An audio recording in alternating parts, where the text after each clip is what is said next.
साचेत जगद्गुरु तुकोबाराय आपल्या जीवनामध्ये प्राप्त झालेली अनुभूती या अभंगद्वारा व्यक्त करतात. तुकाराम महाराज हे खूप श्रेष्ठ अशा अधिकाराचे होते. संत हे दोन प्रकाराने आपल्याला समाजामध्ये आढळून येतात. त्यातला पहिला प्रकार असा आहे, अगोदर सामान्य होतात, मग काही पुण्य केलं, काही नामचिंतन घडलं, कोणातरी साधूची भेट झाली आणि मग साधकावस्था तीव्र झाली, जिज्ञासू वृत्ती निर्माण झाली. जिज्ञासू कशाला म्हणतात? देव भेटावा असं वाटतं,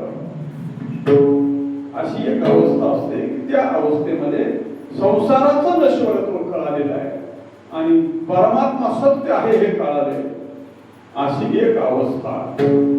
आणि या अवस्थेमध्ये जे असतात त्यांना वाटत असतं जे खोटं आहे त्याच्यातून निघावं आणि खरं आहे त्याला प्राप्त व्हावं. देव खरा आहे त्याला आपण जाऊन भेटलं पाहिजे, किंवा देव आपला केला पाहिजे, किंवा आपण देवाचं झालं पाहिजे, असं अखंड वाटतं. याला जिज्ञासू अवस्था असं म्हणतात. पहिला वर्ग आहे पामर, दुसरा वर्ग आहे जिज्ञासू. कायमी उद्धार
प्राप्त झालेले विषय खरे नाही. इतर अनेक प्रकारची भोग पिपासा निर्माण झालेली आहे. या भोगामध्ये अडकणं खरं नाही, हे कळालंय. ज्याला कळालंय त्याच्यातून निघावं वाटतं. याला ज्ञानोबाने काही दृष्टांत दिले.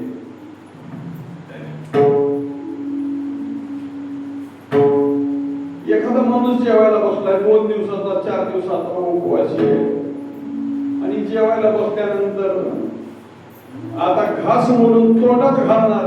एवढ्यात एक सद्ग्रस्त आले आणि म्हणाले, "ओ भाऊसाहेब, जेवू नका, जेवू नका. अहो भूक लागली आहे, 4 दिवसाचा उपवास आहे, खाऊ द्या की जरा." खायचं असलं तर खावा, पण त्याच्यात विष घातले. खातो का? का खात नाही? त्याच्यात विष घातलंय माहिती आहे. तसं त्याला विष घातलेलं माहिती झाल्यानंतर तो खात नाही. तसं संसार दुःख देणार आहे हे ज्याला कळालं त्याला त्याच्यातून बाहेर निघावं वाटतं. नातली विषय रांधली रससोय माऊली लिहितात. हे जीवन आराधय ठाऊवी होय तै तो ताटची सांडुनी जाय जया परी विठाला विठाला विठाला.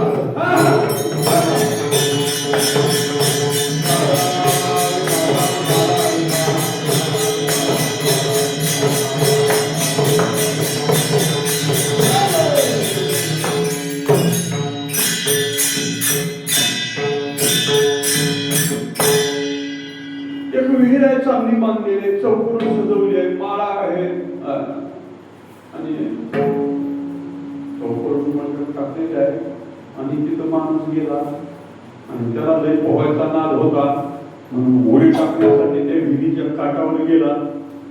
तर मध्ये पाणी नव्हतं तर नुसते आग होती. आग जाळ लागलेला आहे लाकडाचा मध्ये लाल रंग कोळसा आहे. उडी घालायला वाटते का? एवढं सजवलेलं आहे बाहेरून उडी घालायला वाटते का? नाही वाटत का? माऊली लिहितात धडा इतर होरसी उडी न घेववे जैशी न करवे मुशी आधगडाची. नाही तर उडी घ्यावी असे वाटत का? तिथं घात आहे, तिथं दुःख आहे, तिथं पतन आहे. तिथं एकदा गेला तर पुन्हा परत येणं शक्य नाही. तिथून मग त्याला तिथं जावं वाटत नाही. या पद्धतीने ज्याच्या अंतःकरणामध्ये वैराग्य निर्माण झालंय त्याला तिथं जावं असं वाटत नाही. अशी अवस्था प्राप्त झाली आणि अशी अवस्था प्राप्त झालेल्या त्या स्थितीमध्ये एखादा साधू भेटावा आणि मग बघावं त्याच्या जीवनामध्ये आनंद. साधू जर नाही भेटला, योग्य मार्ग जर नाही भेटला तर त्याची अवस्था कशी होते सांगू का? सगळं चांगलं आहे, शरीर सुंदर आहे, गोरवान आहे, अंगावर भरलेले कपडे आहेत, अनेक प्रकारचे दागिने घातलेले आहेत, पण फक्त प्राण नाही. काही उपयोग आहे का त्याचा? काय उपयोग आहे?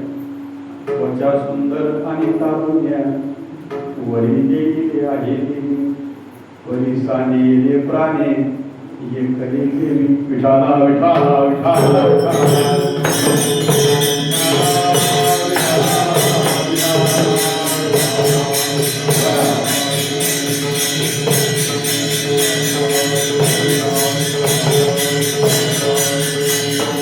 या पद्धतीनं ज्याच्या अंतःकरणामध्ये उपरती निर्माण झाली, अनुताप निर्माण झाला. मागच्या जीवनामध्ये तो कसाही असला तर अनुताप निर्माण झाल्यानंतर देव कधी अशी वाट बघतो आणि त्याला साधू भेटला आणि साधू भेटल्यानंतर भगवंताची भेट झाली. थोर पुरुषांच्या जीवनामधील घटना आहे. नाथ महाराजांना जनार्दन स्वामी भेटले शूलभंजन नावाच्या पर्वतावर. जनार्दन स्वामीची भेट झाली आणि पाहिल्याबरोबर श्री संताची माथा चरणावरी साष्टांग हे करी दंडवत शूलभंजन पर्वतावर.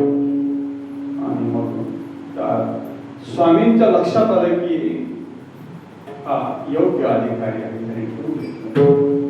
विचारण्याची काय इच्छा, कशाला आला? तो म्हणे महाराज मी तुमचा अनुग्रह घ्यायला आलो, मला तुमच्या जवळ राहायचं. महाराजांनी जवळ ठेवून घेतलं. चाणक्य मोठेंचा मुलगा होता आणि मग अनुग्रह दिला, काही साधना सांगितली आणि साधना केल्यानंतर मग त्यांच्या लक्षात आलं की दिव्य तेजपुंज असा वैराग्य संपन्न असा मुलगा आहे, अनुताप अंतःकरणामध्ये आहे. आणि मग जवळ ठेवून मी त्याला सांगितलं एके दिवशी तुला मी भगवान दत्तात्रयाची भेट करून देतो, भगवान दत्तात्रयाची भेट करून देतो म्हणून नाथ महाराजांना सांगितलं. पण त्यांनी सांगितलं की मी गेलो आणि मी ज्याच्याजवळ बसेल ते भगवान दत्तात्रय समजून त्यांच्या पायावर लोटांजन घालायचं असं सांगितलं. आणि त्या नाथ महाराजाला घेऊन जगन्नाथ स्वामी अरण्यामध्ये गेले. घडलेली इतिहास नाथ महाराजांचं जीवन चरित्र पहा.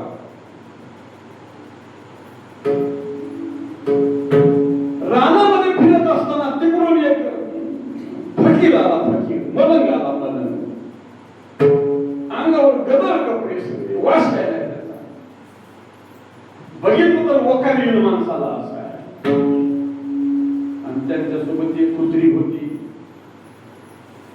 आणि जनार्दन स्वामी त्याला बघितलं की जनार्दन स्वामी जवळ गेले आणि गेल्यानंतर त्यांच्या पायावर डोकं ठेवलं आणि मग थोडा वेळ बसले. आणि मग त्या मलंगाने सांगितलं, हातात एक कटोरी घातला आणि सांगितलं, जा त्या कुत्रीचं दूध काढून आण. नाथ महाराजांना वाटायला लागलं, माझा एवढा मोठा गुरु आणि एवढ्या गदर माणसाजवळ बसलाय, मलंगाजवळ बसलाय, त्याचा वास यायला लागला. नाथ महाराज घेऊन लांब गेले. जनार्दन स्वामींनी गेलं त्या कुत्रीचं दूध काढलं आणि त्या मलंगाने आपल्या झोळीतून भाकरीचे शिवळे तुकडे काढले आणि त्या कटोऱ्यात टाकले आणि काला केला. आणि मग तो मलंग जनार्दन स्वामी खाऊ लागले. आणि मग नाथ महाराजांना हे वाईट वाटलं. नाथ महाराज लांब जाऊन बसले. पण ज्यावेळी जनार्दन स्वामीने सांगितलं का, अरे नाथा लांब का जातो, जवळ ये, जवळ ये. आणि एवढी कटोरा धुवान, कटोरा. आणि नाथ महाराजांनी कटोरा हातात घेतल्याबरोबर संत आणि त्यांच्या हाताचा स्पर्श झालेला कटोरा ज्यावेळी आपल्या हातात आला त्यावेळी नाथांना त्याचा साक्षात्कार झाला की हा मलंग कुणी नसून हा प्रत्यक्ष परमात्मा. आणि मग नाथ महाराज गेले आणि त्या नदीच्या पात्रामध्ये गेले आणि ते कटोरा धुतला आणि त्याच्यामध्ये जे उच्छिष्ट राहिलं होतं ते सेवन केलं. आणि मग नाथ महाराजाला जनार्दन स्वामींनी घेऊन दत्तात्रयांच्या पायावर घातलं आणि दत्तात्रय महाराजांनी प्रत्यक्ष आपलं दर्शन नाथ महाराजाला दिलं. मी कशासाठी तुमच्या पुढे प्रकट केलं तर साधूची भेट झाली म्हणजे सामान्याला सुद्धा असामान्य करतात, हा साधूचा महिमा आहे. विठाला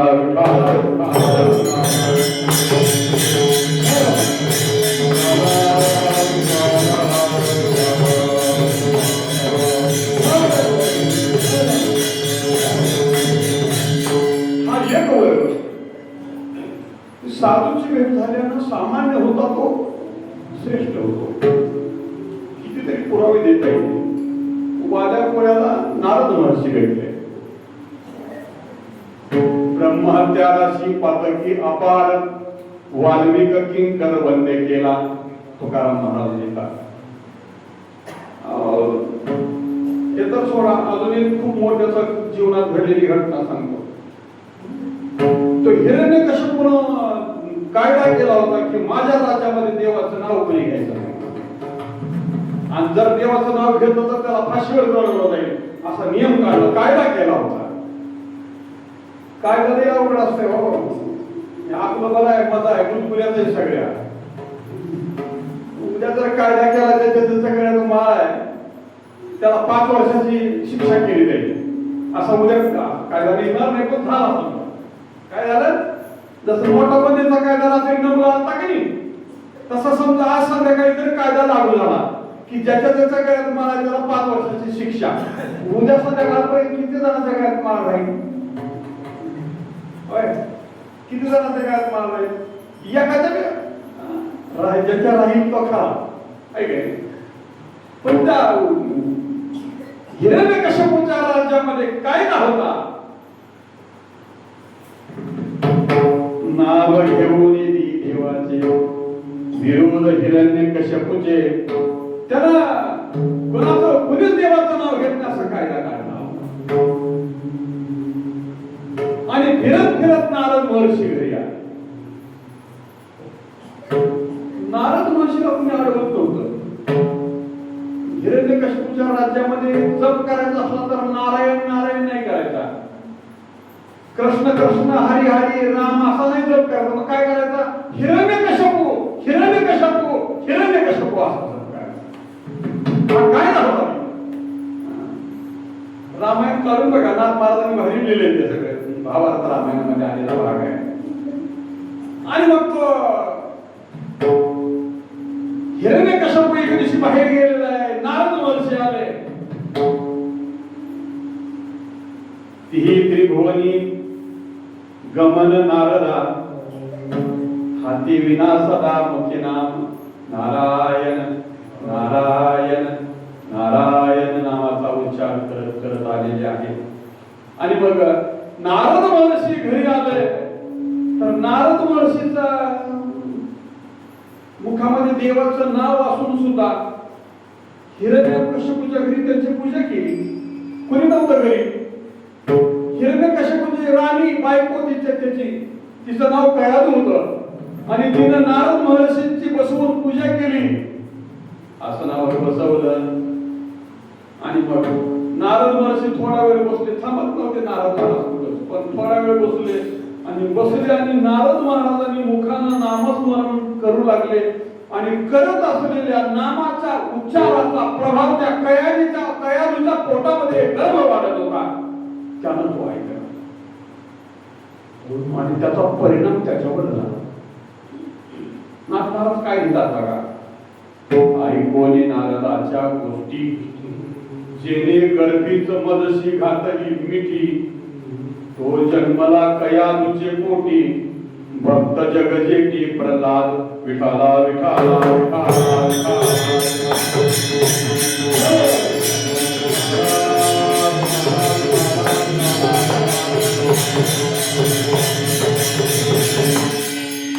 मी तुमच्या पुढे याच्यासाठी हे प्रतिपादन केलं की असा एक वर्ग आहे की तो पूर्वी सामान्य असतो, पण मनामध्ये वैराग्य निर्माण झालं आणि संतांची भेट झाली तर तो संतासारखा होतो. कारण संतांची एक लक्षण आहे, आपणासारखी करीती तात्काळ, नाही काळ वेळ तयाला, की आपल्यासारखं करतात. संत आपल्यासारखं करतात. म्हणजे संतांच्या मध्ये असा एक वर्ग आहे की पूर्वी सामान्य होता, अनुताप झाल्यामुळं संतांचं दर्शन झाल्यामुळं तो अधिकारी होतो, हा एक वर्ग. आणि दुसरा वर्ग आहे तो जन्मताच अधिकारी असतो. ज्ञानोबा आहे जन्मता अधिकारी आहे, होय ना. मी हमेशा म्हणत असतो, 14 वर्षात ज्ञानेश्वरी लिहिली, 14 वर्षात ज्ञानेश्वरी, 14व्या वर्षी ज्ञानेश्वरी लिहून पूर्ण झाली. आणि अशी ज्ञानेश्वरी लिहिली की जो माणूस 1400 वर्ष जगला होता त्याला कळत नव्हती.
दिवसाची ज्ञानी हे वर्म जाणोनी आले लोटांगणी चांगदेव.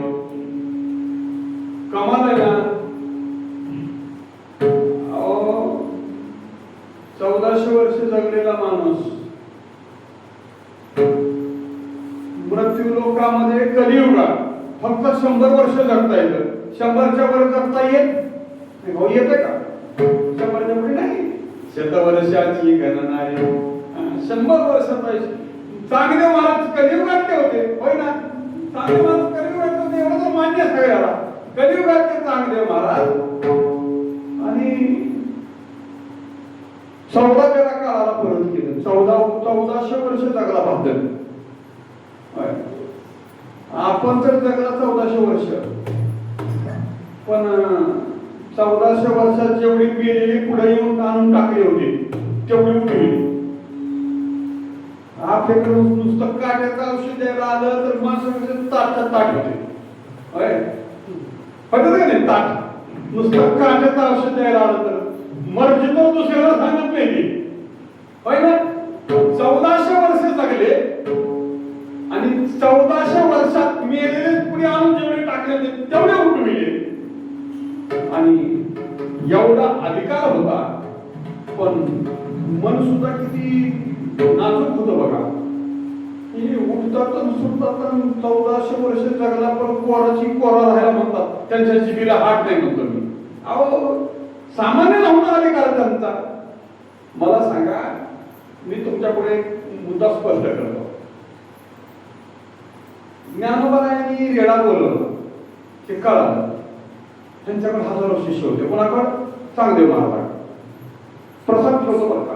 काय झालं? चांगदेव महाराजांकडे हजारो शिष्य होते आणि कोणाच्या तरी तोंडून बातमी चांगदेव महाराजाला कळली की पैठणला कुणीतरी लहान मुलं गेली होती आणि त्यांनी त्याच्यातला एक ज्ञानदेव नावाचा मुलगा होता. त्यानं त्याच्या रेड्याचा दोष ठेवल्यावर रेडा बोलला. नुसतं रेडा बोलला म्हणजे काय? आपल्या पट्ट्यावर का पाहिलं नाही? वेद बोलला. वेदामध्ये ऋग्वेद नावाचा वेद सर्वश्रेष्ठ आहे. हरि ओम पूर्णमेवावशिष्यते पूर्णात् पूर्णमुदच्यते पूर्णस्य पूर्णमादाय पूर्णमेवावशिष्यते.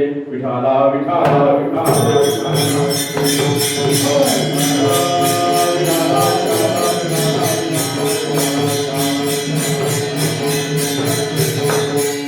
बाकीच्या चांगल्या महाराज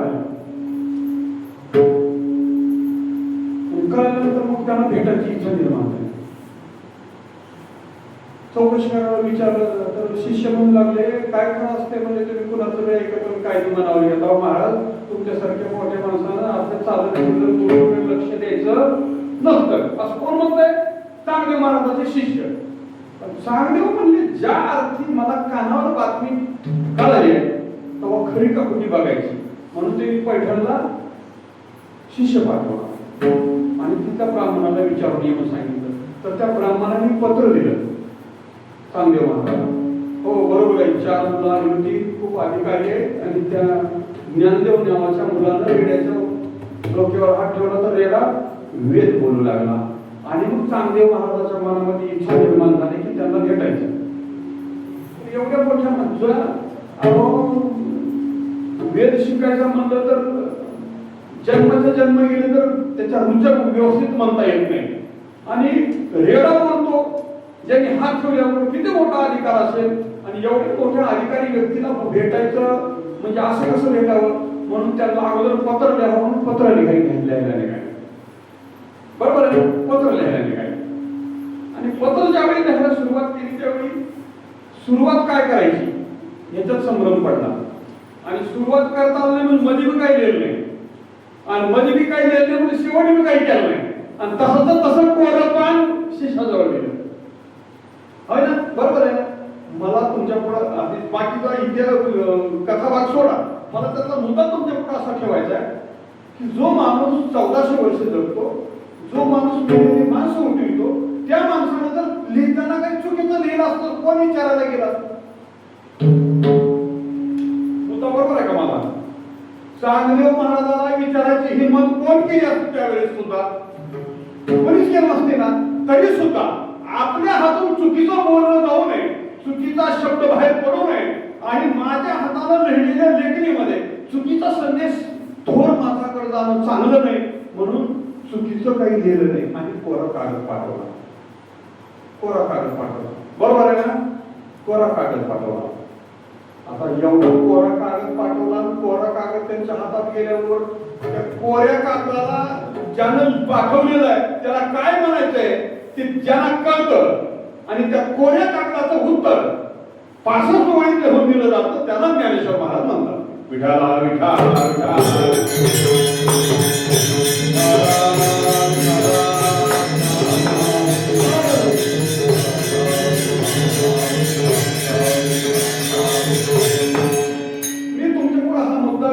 स्पष्ट करत होतो की एक वर्ग संतांच्या मध्ये एक वर्ग असा आहे की पूर्वी सामान्य होता, पुन्हा श्रेष्ठ अधिकार प्राप्त झाला, वैराग्य प्राप्त झालं आणि मग संत झाले, असा एक वर्ग आहे. दुसरा वर्ग असा आहे की ते जन्मताच ज्ञानी आहे, उपदताचे ज्ञानी हे वर्म जाणून आले लोटांगणी सांगले येव. आता जगद्गुरु तुकाराम महाराज ज्या संतांना उद्देशून त्यांच्या समोर उभं राहून बोलतात. आज वस्तुसेवेकरता घेतलेला अभंग संतांच्या समोर उभं राहून तुकाराम महाराजांनी व्यक्त केलेला आहे आणि त्यांच्याकडे त्यांनी दर्शन दिल्यामुळं आम्हाला जो लाभ झाला तो किती श्रेष्ठ लाभ आहे त्याची अनुभूती जगद्गुरु तुकाराम महाराजांनी या अभंगामध्ये व्यक्त केलेली आहे. महाराज तुम्हाला कोणता लाभ झाला असं विचारलं तर त्याचं उत्तर महाराज अभंगाच्या दुसऱ्या कडव्यात देतात.